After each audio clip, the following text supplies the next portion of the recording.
চলুন আজ আমরা একটা ঘটনার গভীরে যাই।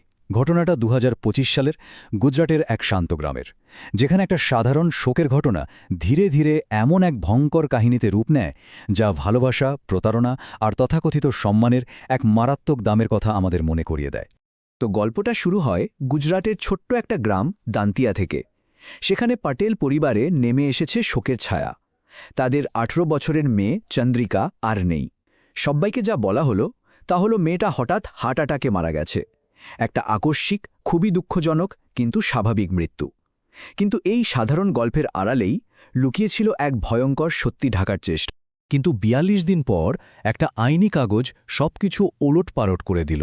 সেখানে যা লেখা ছিল তা হার্ট অ্যাটাক নয়, বরং খুনের দিকে ইঙ্গিত করছিল। তো প্রশ্নটা হলো, কিভাবে একটা স্বাভাবিক মৃত্যুর গল্প একটা ঠান্ডা মাথার খুনের তদন্তে মোড় নিল? এর উত্তরটা লুকিয়েছিল ওই আইনি কাগজটার মধ্যে। এই পুরো রহস্যটা বুঝতে হলে আমাদের প্রথমে চন্দ্রিকার জীবনের শেষ কয়েকটা দিনের দিকে তাকাতে হবে। এই সময়রেখাটাই দেখিয়ে দেবে কিভাবে কয়েকটা দিনের মধ্যেই একটা স্বপ্ন একটা ভয়ানক দুঃস্বপ্নে পরিণত হয়েছিল। দেখুন ঘটনাগুলো কিভাবে পরপর ঘটল। ১৪ জুন চন্দ্রিকার নিট পরীক্ষার রেজাল্ট আসলো। ডাক্তার হওয়ার স্বপ্নটা প্রায় হাতের মুঠোয়। এর ঠিক ১০ দিন পর ২৪শে জুন বাড়িতে একটা আদালতের নোটিশ আসলো, যা তার বাবার কর্তৃত্বকে চ্যালেঞ্জ করে বসল। আর তার পরের দিনই ২৫শে জুন চন্দ্রিকা মৃত। শুধু তাই নয়, সকাল ৬টার মধ্যে তাড়াহুড়ো করে তার সৎকারও করে ফেলা হলো। মানে মাত্র ১১ দিনের ব্যবধান। এই অস্বাভাবিক দ্রুততাই কিন্তু প্রথম সন্দেহের জন্ম দিয়েছিল। এই ট্র্যাজেডির আসল কারণটা জানতে হলে আমাদের কয়েকটা মাস পিছিয়ে যেতে হবে। সেই সময়ে যখন চন্দ্রিকার জীবনটা ছিল একেবারে অন্যরকম, আশা আর একটা নিষিদ্ধ প্রেমে ভরা। ৪৭৮। এই সংখ্যাটা শুধু একটা স্কোর ছিল না, এটা ছিল চন্দ্রিকার জন্য স্বাধীনতার চাবিকাঠি। মেডিকেল এন্ট্রান্স পরীক্ষায় তার এই স্কোরটা ছিল ওর ডাক্তার হওয়ার স্বপ্নের দিকে একটা বিশাল বড় লাফ, ওর পরিশ্রমের প্রমাণ। আর ঠিক সেই সময়েই তার জীবনে আসে হরেশ চৌধুরী। শুরুটা হয়েছিল খুব সাধারণভাবে। ফেব্রুয়ারি মাসে বাসস্টপে একটা অপ্রত্যাশিত দেখা। এক অন্ধকার সন্ধ্যায় হরেশ তাকে একটা লিফট দেয়, আর সেখান থেকেই শুরু হয় একটা সম্পর্ক যা দুজনেরই জীবনটা আমূল বদলে দিতে চলেছিল। আর এখানেই তৈরি হয় মূল সংঘাতটা। একদিকে ছিল চন্দ্রিকার স্বপ্ন, ডাক্তার হওয়া, ভালোবাসার মানুষকে বিয়ে করা, একটা স্বাধীন জীবন। আর অন্যদিকে ছিল তার পরিবারের পরিকল্পনা, সম্বন্ধ করে বিয়ে আর পরিবারের তথাকথিত সম্মান রক্ষা করা। এটা ছিল দুটো প্রজন্মের, দুটো ভাবনার সরাসরি সংঘাত। বাড়ির চাপ যখন বাড়তে শুরু করল, একের পর এক বিধিনিষেধ আর জোর করে বিয়ের হুমকি, তখন চন্দ্রিকা একটা মরিয়া পদক্ষেপ নিতে বাধ্য হল। নিজের স্বাধীনতার জন্য সে লড়তে চেয়েছিল। ৪ জুন চন্দ্রিকা আর হরেশ বাড়ি থেকে পালিয়ে আহমেদাবাদ চলে যায়। কিন্তু তারা শুধু পালায়নি, তারা আইনের সাহায্যও নিয়েছিল। একটা লিভ ইন এগ্রিমেন্টের জন্য আবেদন করে। এটা কিন্তু শুধু একটা কাগজ ছিল না, এটা ছিল চন্দ্রিকার স্বাধীনতার ঘোষণা, যে সে একজন প্রাপ্তবয়স্ক আর নিজের সিদ্ধান্ত নিজেই নিতে পারে। এরপর কয়েকটা দিন তারা সত্যিই স্বাধীন ছিল। রাজস্থান থেকে মধ্যপ্রদেশ, উদয়পুর, উজ্জয়িনী, গোয়ালিয়র, তারা এক রাজ্য থেকে আরেক রাজ্যে ঘুরে বেরিয়েছে। হয়তো ভেবেছিল সময় আর দূরত্ব তাদের পরিবারের রাগ কমিয়ে দেবে। কিন্তু এই স্বাধীনতা খুব বেশি দিন টেকেনি। ১২ই জুন পুলিশ তাদের খুঁজে বের করে। শোনা যায় চন্দ্রিকার বাবা তার প্রভাব খাটিয়েছিল। তাদের ফোন কেড়ে নেওয়া হয় কোনো ওয়ারেন্ট ছাড়াই। আর চন্দ্রিকা একজন প্রাপ্তবয়স্ক হওয়া সত্ত্বেও তার ইচ্ছার বিরুদ্ধে জোর করে তাকে পরিবারের কাছে ফিরিয়ে দেওয়া হয়। হরেশকে দূরে রাখার জন্য একটা পুরনো মামলায় তাকে জেলে পুরে দেওয়া হয়। মানে যে সিস্টেমের ওকে রক্ষা করার কথা ছিল, সেটাই ওর বিরুদ্ধে কাজ করল। এরপর পুলিশ চন্দ্রিকার একটা বয়ান রেকর্ড করে। আমি আমার পরিবারের সাথে থাকতে চাই। কিন্তু এই কথাগুলো সে নিজের ইচ্ছায় বলেনি, তাকে ভয় দেখানো হয়েছিল।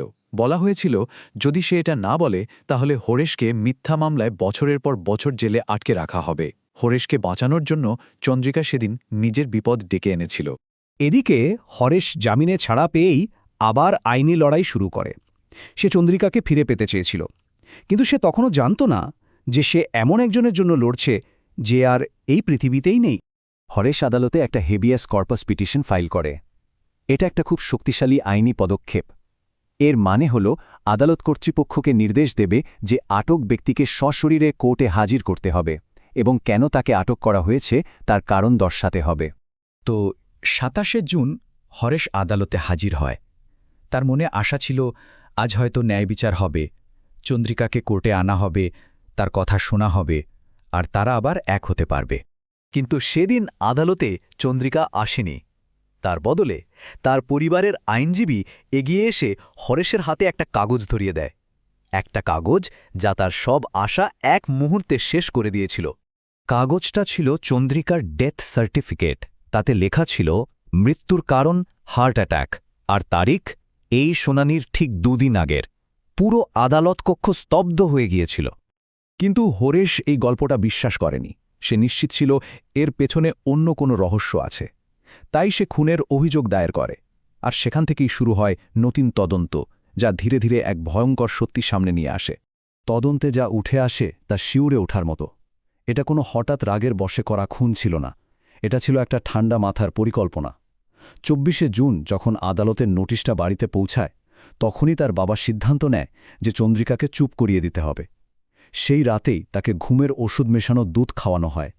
আর রাত 1:30টার দিকে যখন সে গভীর ঘুমে, তখন তার বাবা সিন্ধাভাই তাকে শ্বাসরোধ করে হত্যা করে। এরপর আত্মহত্যা বলে চালানোর জন্য তার ভাই আর ভাইপোর সাহায্যে দেহটা ঝুলিয়ে দেওয়া হয়। এরপর শুরু হয় ধামা চাপা দেওয়ার চেষ্টা। ভোর 4টের সময় তারা নাটক করে যে দেহটা আবিষ্কার করেছে। পোস্টমর্টেম এড়ানোর জন্য সবাইকে বলা হয় যে মৃত্যু হার্ট অ্যাটাকে হয়েছে।